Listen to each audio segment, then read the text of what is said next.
Olá, está no ar o TV Câmara Entrevista. No programa de hoje, vamos falar das mudanças climáticas ao redor do planeta. Vamos tentar entender quais as causas destas alterações no mundo e as prováveis consequências dos fenômenos naturais na vida de todos nós. Para falar desse assunto, recebemos de forma virtual o pesquisador Jefferson Cardia Simões, que é professor de Glaciologia e Geografia Polar da URGS e também vice-pró-reitor de pesquisa da Universidade Federal do Rio Grande do Sul.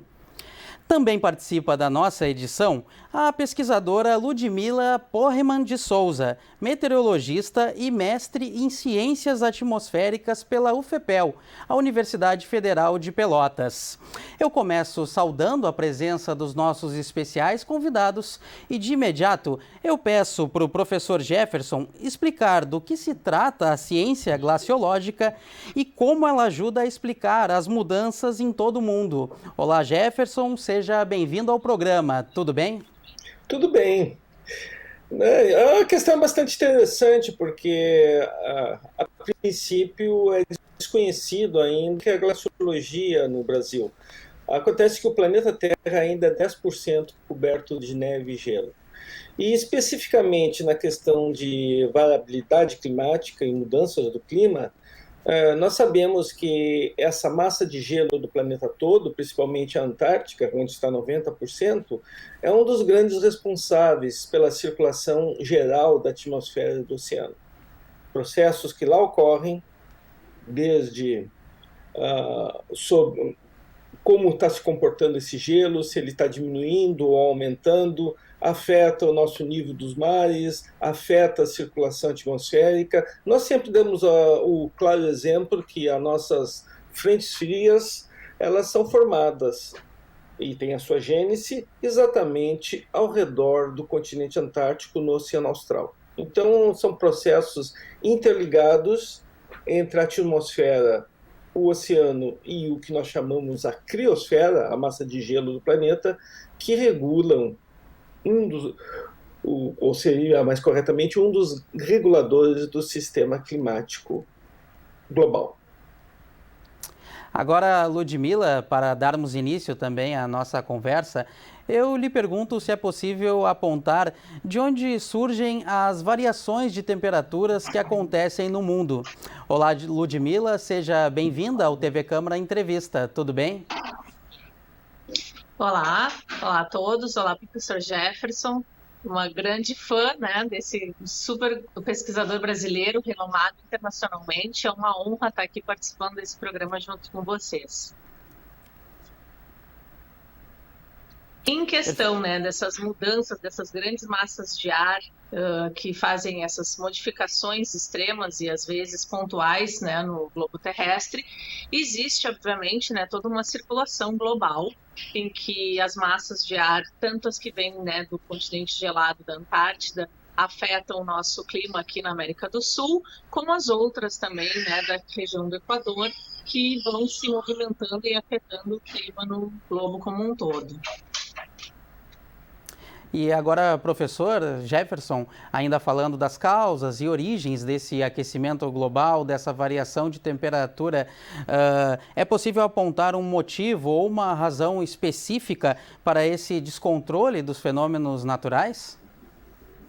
Olha, a primeira questão que nós temos que deixar claro é que a variabilidade climática é algo normal no sistema ambiental do planeta Terra, sempre ocorreu, sempre vai ocorrer, com a presença ou não do homem, com a atividade modificadora da superfície terrestre e da química da atmosfera pelo homem. O que nós estamos vendo, então, é de diferentes processos, principalmente na química da atmosfera e na superfície do oceano, dos quais e aí a palavra correta é intensificação, de um fenômeno que já existe na natureza e é essencial para o planeta Terra e para a vida, que é a intensificação do efeito estufa.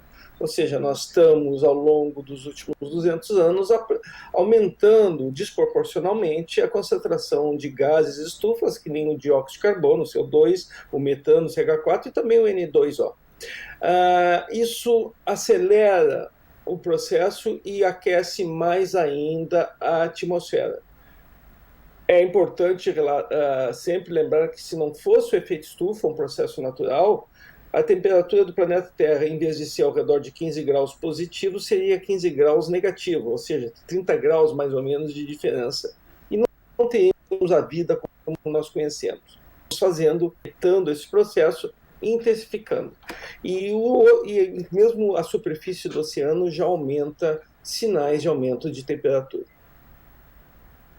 E também, para ficar claro para o nosso público, professor Jefferson, é possível apontar os agentes causadores desses efeitos? Eles sempre foram os mesmos ou, com o passar dos anos, esse cenário mudou e os agentes também se modificaram?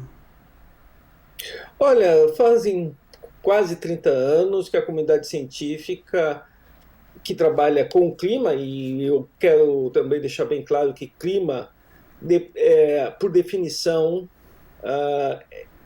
implica uma variabilidade de algumas décadas, 20, 30 anos ou mais.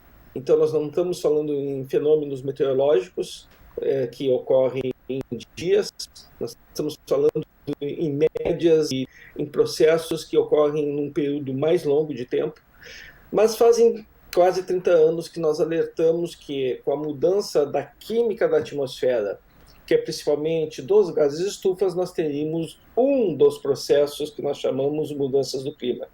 É também importante esclarecer que o aquecimento atmosférico global, que nós, no jargão, usamos o aquecimento global, é somente um dos fenômenos relacionados à modificação climática e, mais abrangente, mudanças no meio ambiente planetário, o que envolve, é claro, N fatores tais como mudança no uso do solo, desmatamento, queimadas e tantos outros processos de degradação ambiental.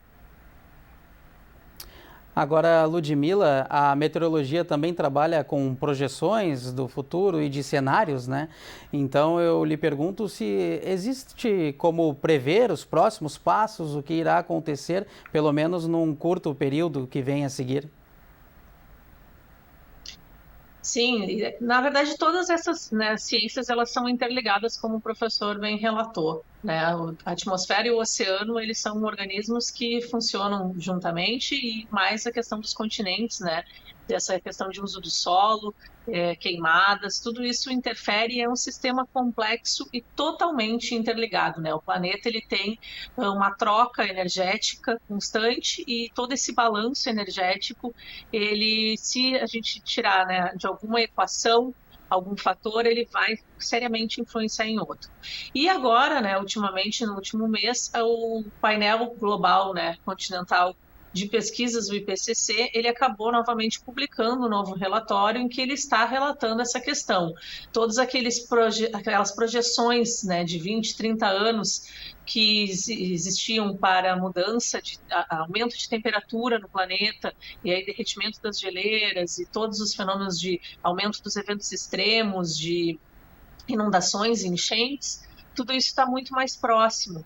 E eles já relataram, então, com diversos estudos e diversas áreas, né, da geologia, que a gente vai ter, sim, um aumento de 2 a 2,5 graus na temperatura do planeta, e isso vai causar, sim, fenômenos de inundações severas, mais chuvas intensas, né, maiores condições de formação de ciclones extratropicais e vendavais muito fortes.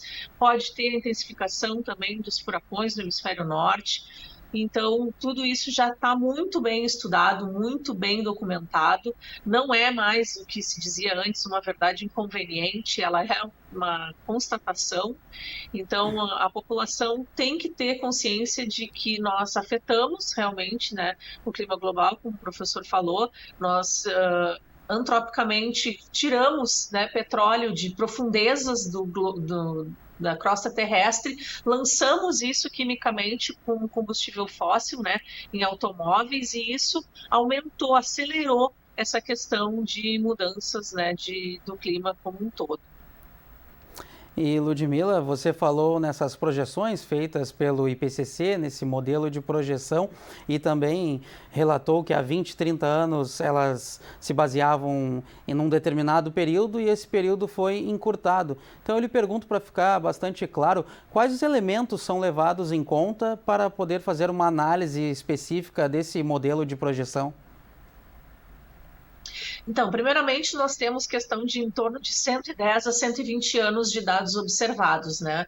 Então, estações meteorológicas espalhadas por todo o globo, inclusive a estação da Antártida no passado registrou a maior temperatura já vista, foram em torno de 18,7 graus Celsius registrados nessa estação, e todos esses dados, né, que já estão sendo coletados há questão de um século, eles entram como alimentadores dos modelos meteorológicos de biosfera, e tudo isso a gente faz, então, também junto com as pesquisas do professor Jefferson, né, dos fósseis de gelo na Antártida, e a questão química é analisada, né, toda como que era há 10 mil anos atrás, o professor pode me corrigir se eu estiver incorreta, e toda a questão química, a questão das temperaturas que estão sendo observadas todo esse tempo, tudo isso são dados que os cientistas eles utilizam como, né, a gente retornar no tempo para ver como era a química da atmosfera anteriormente e como a gente está agora e o que a gente pode projetar. Projetando como? Não vai se reduzir tão rapidamente a questão, né, de automóveis com gasolina no planeta, mesmo a gente já tendo toda a tecnologia, né, dos automóveis e transporte elétrico, outras questões de trens elétricos, coisas assim, ainda é muito cedo, tipo, tu não vai conseguir tirar em 20 anos toda a frota veicular, principalmente nos países menos desenvolvidos. A questão das indústrias, né, tu não consegue fazer com que todo mundo pare de emitir rapidamente. Então, se a gente já tem projeções que, se hoje a gente parasse totalmente as emissões globais, todas as indústrias parassem de poluir, todos os automóveis parassem de andar, ainda assim, em questão de 100 anos, a atmosfera vai sofrer consequências de toda essa química que está na nossa atmosfera atualmente. Então, tudo isso, todos esses dados que se tem, são o que a gente utiliza para poder fazer esses cenários. E, às vezes, até a gente cria cenários, tanto os bons, né, como se a gente conseguisse reduzir todas essas emissões, quanto os cenários catastróficos. Se a gente aumentasse a questão das emissões, o que isso causaria? E aí, fazendo uma média de tudo isso, a gente tem essa projeção de que, por enquanto, não é nada favorável ao planeta. Perfeito. Agora, professor Jefferson, com base nesses elementos de pesquisa que a Ludmila trouxe para a gente, e também aproveitando que o senhor é pioneiro da glaciologia no país e também já esteve por diversas vezes na Antártica, eu gostaria realmente que o senhor nos repassasse um relato sobre como funcionam essas pesquisas em campo e de que maneira elas auxiliam para uma base muito maior, muito mais específica de dados para ajudar nas pesquisas posteriores e de projeções também. Olha, a grande questão que nós colocamos em mudança é qual é a história da variabilidade climática e das mudanças do clima naturais que ocorreram antes que nós tivéssemos relatos.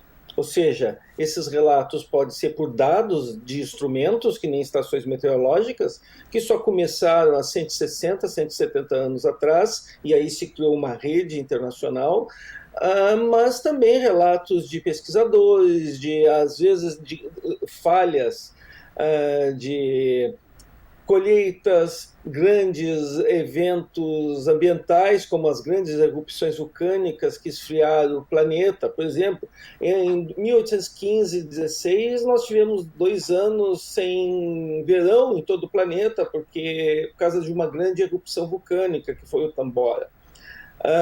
Então, isso tudo está registrado, mas nós temos que ir mais além em termos do passado.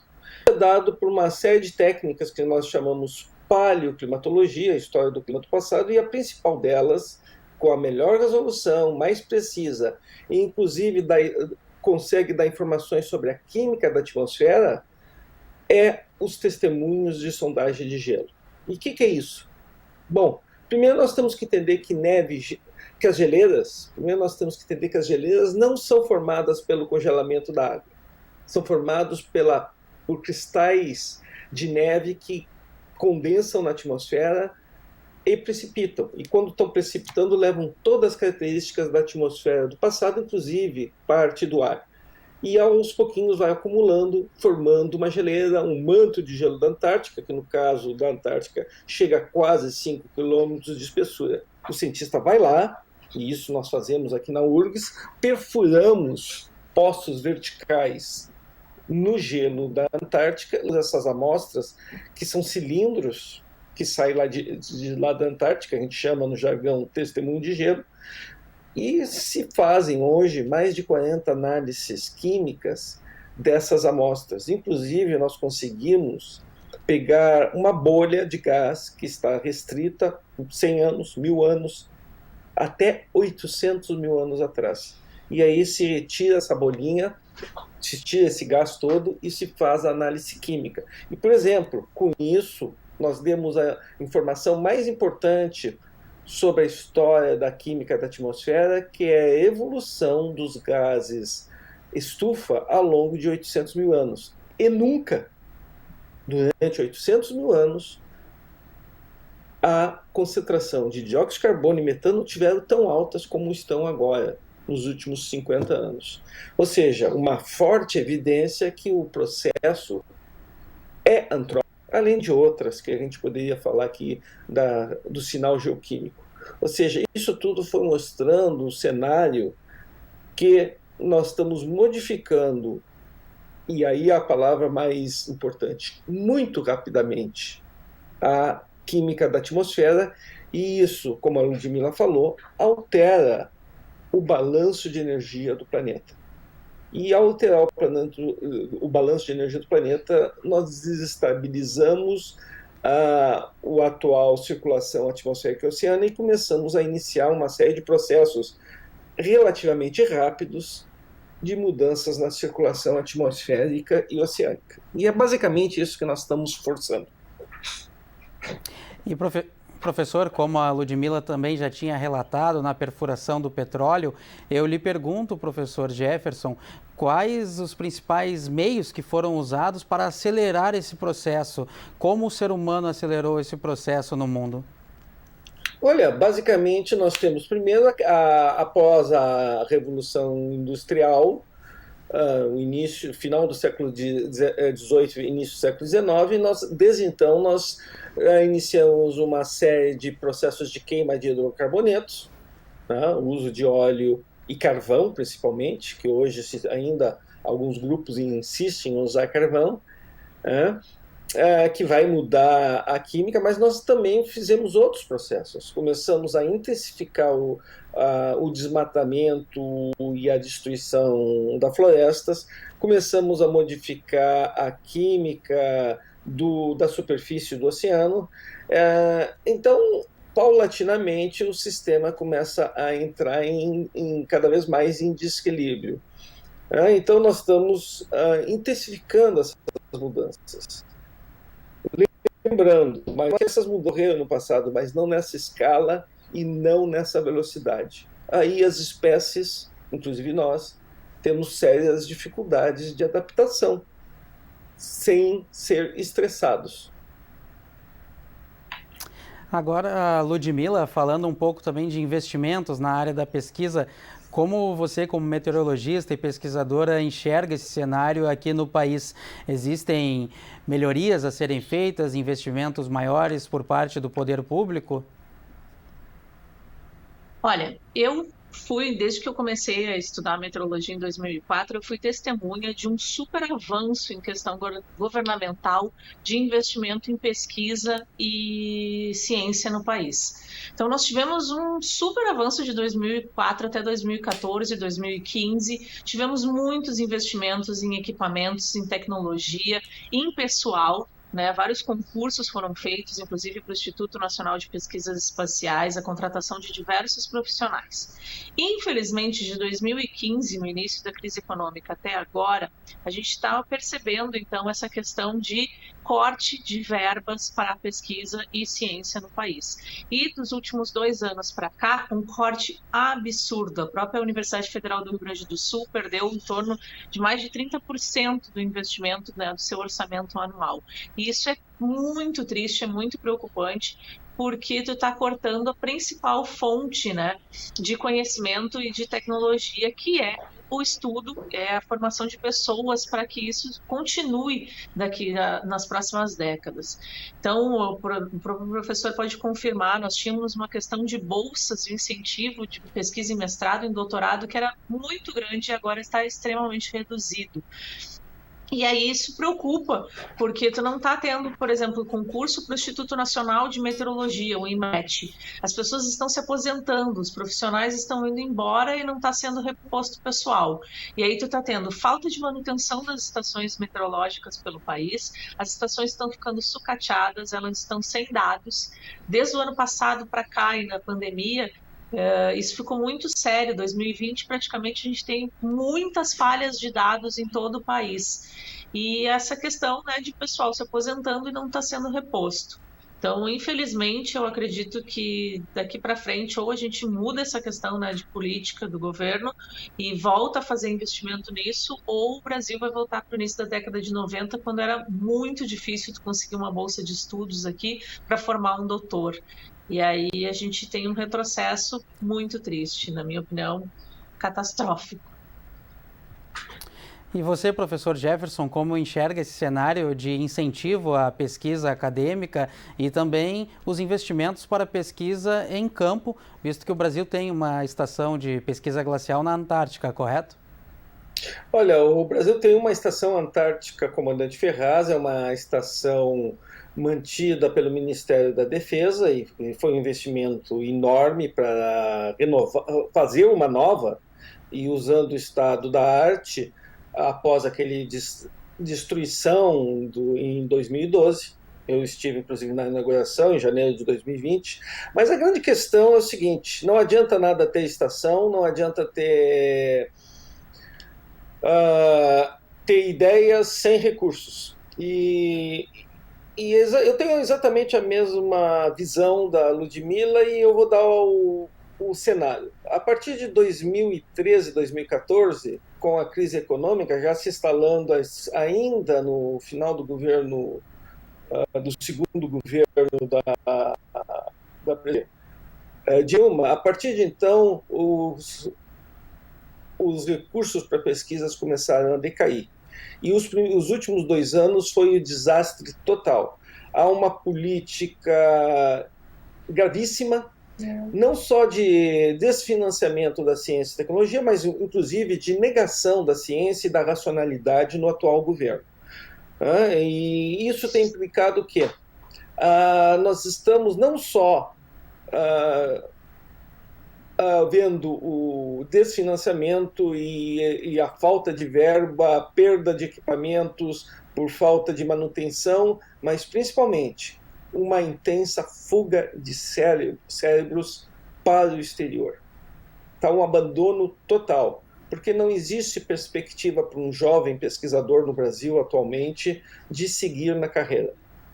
Já temos vários casos, doutores e recém-doutores e pós-doutores que tendo que abandonar a carreira, fazendo serviços de motorista e outros porque não consegue a manutenção mínima.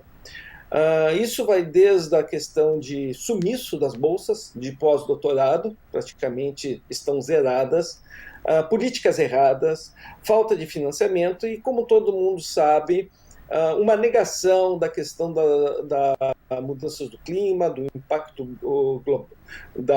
do desmatamento e das queimadas no Brasil e outros processos que só mostram que nós vivemos no momento que pessoas que estão neste governo voltaram à década de 1970. A situação é seríssima e eu tenho uma opinião bem forte que, inclusive, estão destruindo o potencial econômico do Brasil, porque não é só ver commodities que esse país conseguirá se recuperar dessa crise econômica. E, professor, ainda falando dessa relação do interesse político em incentivar a pesquisa e o meio científico, a Ludmila citou anteriormente como marco da queda do investimento o ano de 2015. Foi justamente nesse ano em que um dos protocolos de comprometimento de políticas ambientais foi acordado entre os países, que é o Acordo de Paris.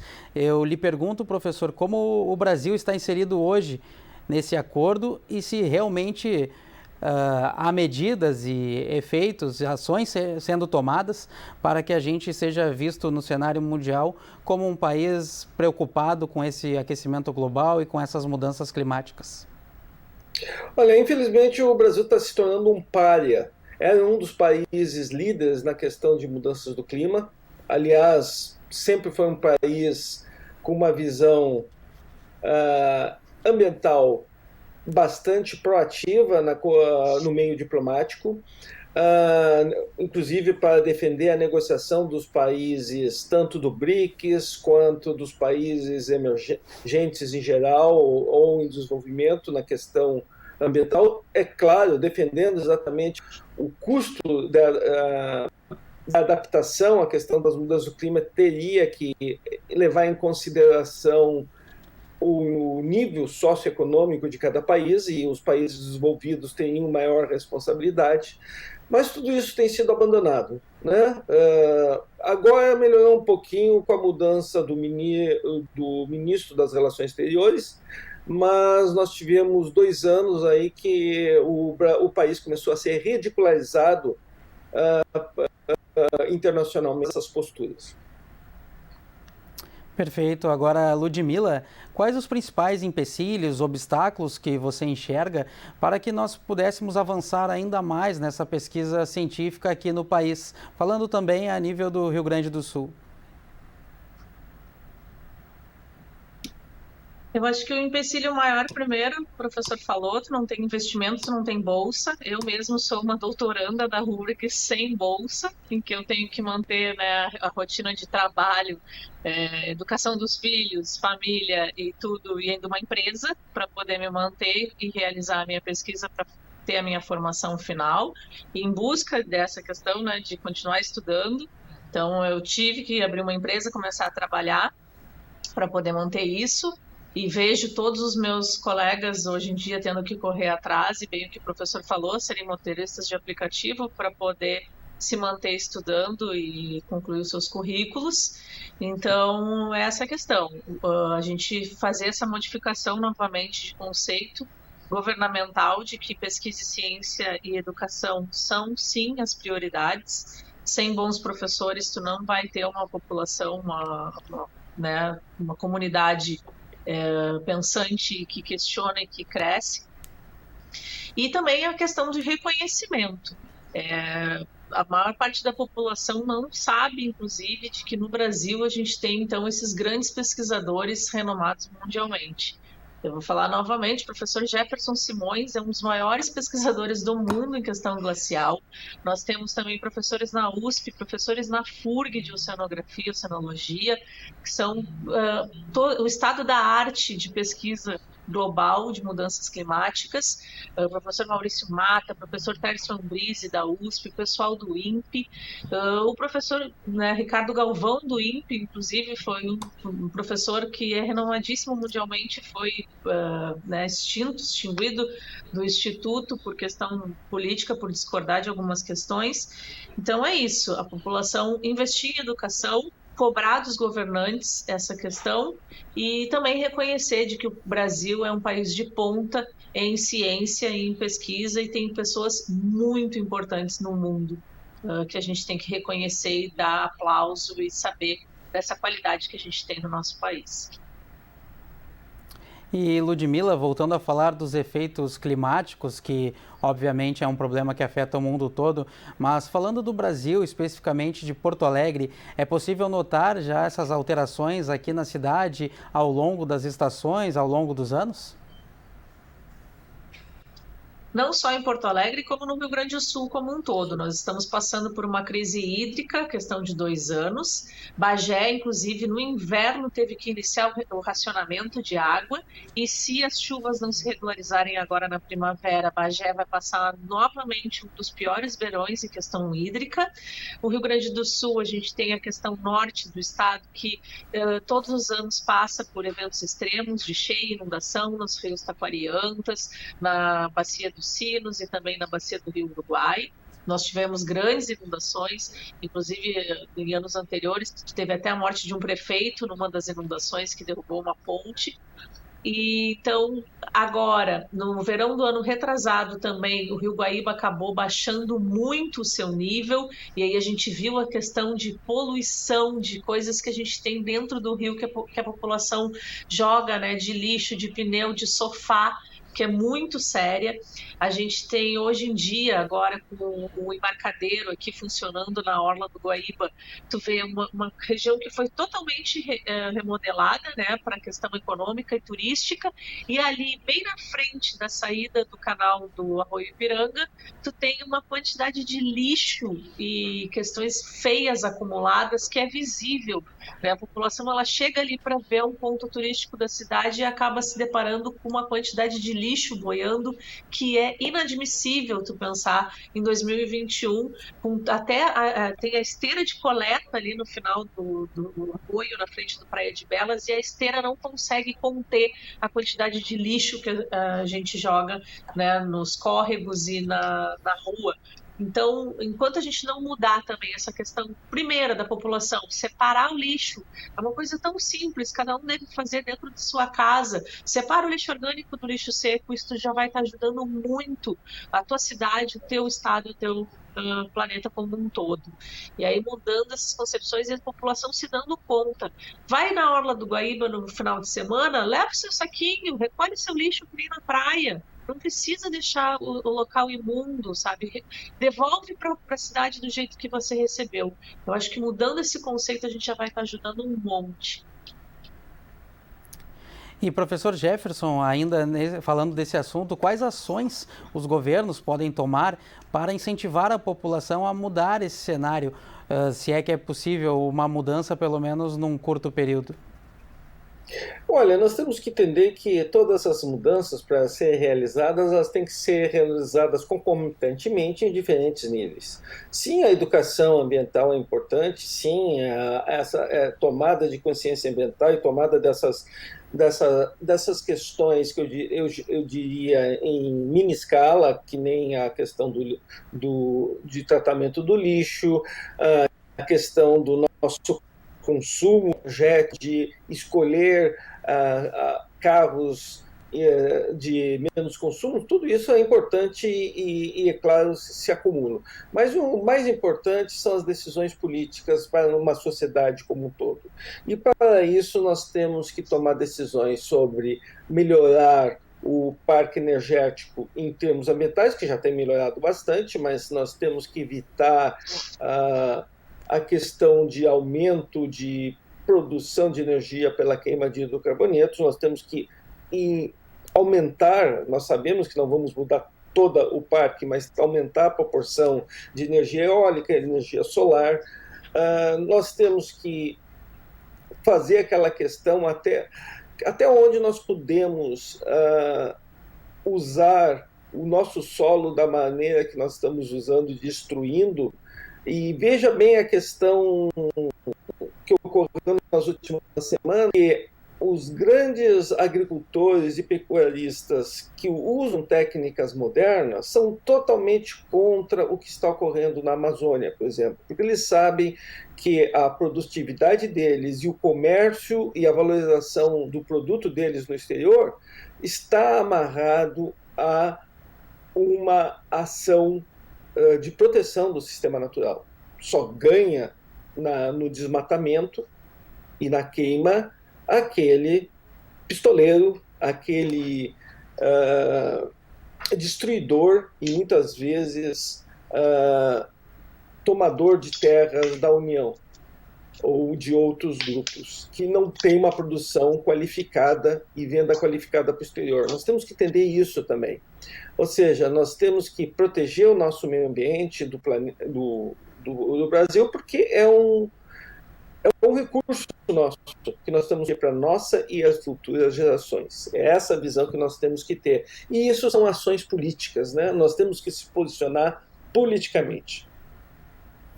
E, professor, hoje, em setembro de 2021, o senhor enxerga uma esperança para a reversão desse quadro, seja político, seja de ensinamento ambiental e também de uma conscientização da população? Não no atual governo federal. Perfeito. E algumas razões o senhor poderia citar também para esse pessimismo a curto prazo? Simplesmente uma negação do processo científico, das informações científicas, também do todo o processo relatado aqui sobre a questão do financiamento da ciência, da tecnologia, da proteção ambiental. Eu diria que certas pessoas que estão atualmente no governo vivem em 1970, ou seja, estão com uma visão errada do cenário político e econômico internacional. Perfeito, obrigado, professor Jefferson Simões, pelas palavras, pela opinião aqui também.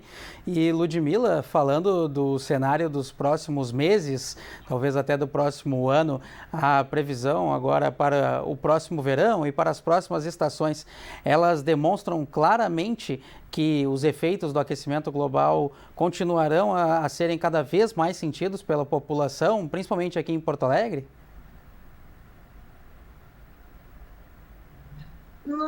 Digamos assim, isso a gente já está sentindo, né, há algum tempo, e o cenário agora, a previsão climática para a primavera no Rio Grande do Sul, a primavera é uma estação que a gente tem um aumento gradativo das temperaturas, mas nada impede também as eventuais entradas de massa de ar frio, pois é uma estação de transição, né, entre o inverno e o verão, que a gente, no início, tem um pouco das características do inverno e depois vai aumentando as características de verão.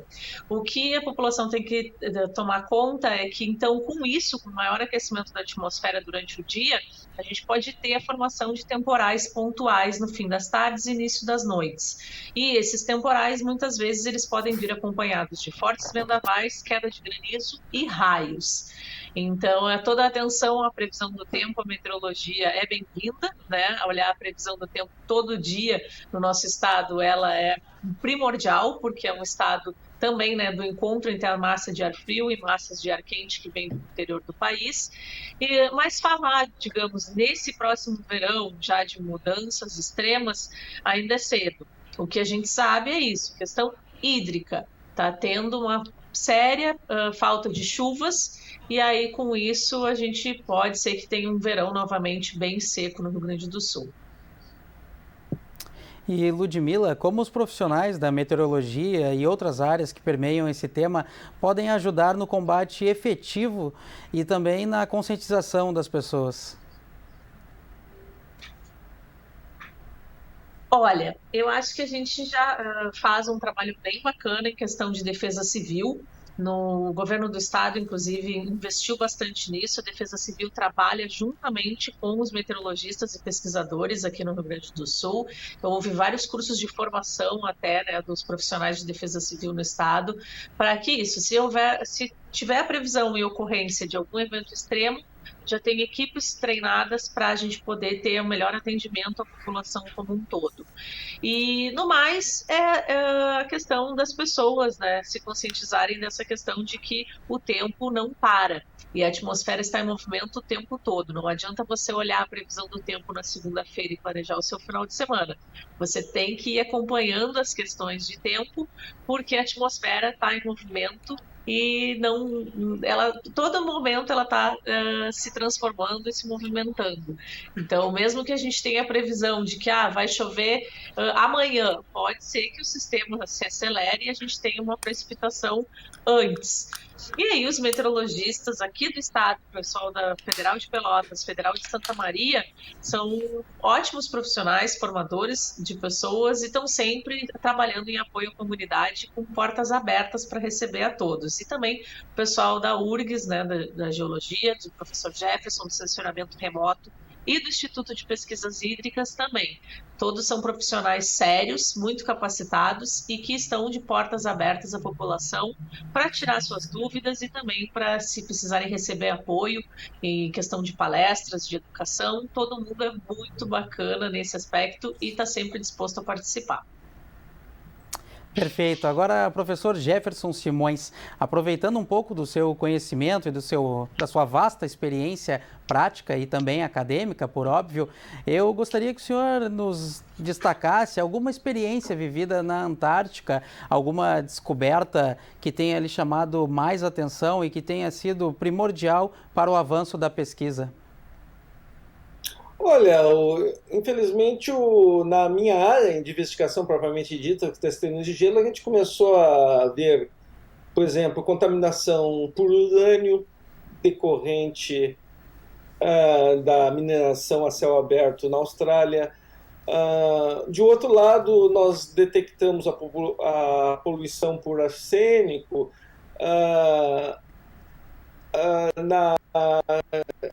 devido mineração de cobre, um subproduto da mineração de cobre do Chile, mas olha que é interessante, a partir desse século, com uma tomada de uma série de medidas de controle de emissões no processo da purificação do cobre, do minério de cobre, né, não do cobre em si, no Chile essa poluição começou a decair. Mostra como é efetivo quando nós tomamos algumas providências. Também fica claro nos testemunhos de gelo esse aquecimento também na Antártica e principalmente na periferia da Antártica. E isso é algo que está sendo visto na parte mais amena da Antártica. É bom sempre relacionar isso, que a Antártica no centro é muito frio e não responde ao aquecimento que nós estamos vendo ainda, mas a periferia da Antártica, que é mais quente, e mais quente temperaturas ao redor de -3, -4 graus, já mostra um rápido perda de gelo. Isso nós estamos vendo. Então isso foi visto ao longo da minha vida de pesquisador na Antártica, em pouco mais de 25 anos lá. A olhos nus, não precisa fazer pesquisas, qualquer observador consegue enxergar. Mas mais preocupante, eu diria, dos processos que estão ocorrendo agora é fora da Antártica, que nem trabalhando no Peru e na Bolívia, é assustador o que está ocorrendo com as geleiras das regiões temperadas e tropicais e subtropicais, com perda, inclusive, de recursos hídricos, crise hídrica em algumas regiões do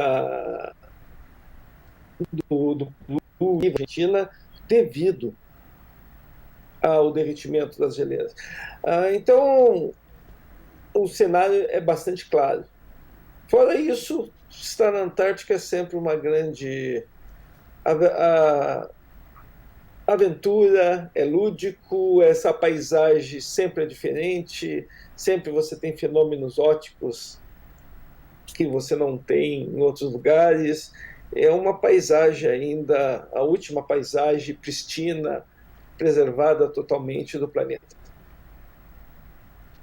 Nós vamos nos encaminhando para o final do nosso programa, mas antes eu vou pedir para cada um dos nossos convidados dar uma última palavra sobre o assunto. E professor Jefferson, então eu lhe pergunto quais os alertas, os principais alertas o senhor pode deixar para a população ou também para os governantes para que podemos nos preocupar ainda mais com essa situação. Bom, primeiro, eu sei que mudanças climáticas são reais, sempre ocorrerem, mas está intensificando. E nós temos que tratar isso seriamente. E quando eu digo tratar seriamente, é considerar os diferentes cenários, jogar no nosso planejamento de Estado. Como essas mudanças climáticas vão afetar as implicações para essas regiões, para a população mais carente, como essas modificações vão alterar os diferentes tipos de cultivares, consequências para a remigração de uma região para outra, tem impactos econômicos sérios. Se não considerarmos esse cenário, realmente, a adaptação da sociedade a esses novos cenários, nós estamos, primeiro, se colocando numa situação inviável, segundo, perdendo, inclusive, isso na política e na economia mundial. Esse é o principal alerta. E, finalmente, temos que botar na cabeça que se adaptar. Algumas dessas modificações já não são... Nós temos que usar a palavra mitigação. Temos que tentar administrar a situação, reduzi-las a uma maneira que nós possamos conviver e que seja, evidentemente, o impacto possível na nossa sociedade. Perfeito. Agora, Ludmila, de maneira bem direta, eu lhe pergunto por que nós devemos nos preocupar com o aquecimento global e com as mudanças e alterações dos fenômenos climáticos? Porque nós somos formigas perto desse sistema tão grande que é, né, a questão atmosférica. Quando a ocorrência da formação de uma forte tempestade, de um grande sistema meteorológico como um furacão, por exemplo, nós não temos condições nenhuma de ter tecnologia ou armas ou coisas assim para segurar tamanha força energética da natureza. Então, nós temos que entender a nossa tão pequena insignificância perto da natureza. E aí, com isso, a gente compreendendo que a gente não tem forças para lutar contra esses sistemas tão grandes quando eles ocorrem, quem sabe as pessoas se conscientizem de fazer o seu papel. Porque se há a formação de um grande fenômeno atmosférico de grande intensidade, como um furacão, como um tornado, aí eu acredito que as pessoas vivendo uma tempestade severa tão grande é que elas vão compreender as consequências, né, que isso ocorre. Eu acredito também que quem já sofreu uma inundação, uma enchente na sua residência sabe que são segundos que a gente não tem para onde correr ou reagir, porque a natureza é muito mais forte do que a gente. Perfeito, e com isso nós vamos nos despedindo da nossa audiência. Agradeço aos nossos especiais convidados, o pesquisador Jefferson Cardia Simões, que é professor de Glaciologia e Geografia Polar da URGS e também vice-pró-reitor de pesquisa da Universidade Federal do Rio Grande do Sul. E agradeço a pesquisadora Ludmila Porreman de Souza, meteorologista e mestre em Ciências Atmosféricas pela UFPEL, a Universidade Federal de Pelotas. O TV Câmara Entrevista de hoje fica por aqui. Para acompanhar mais detalhes da nossa programação, fique de olho nas nossas redes sociais. Obrigado pela sua companhia. Até a próxima edição.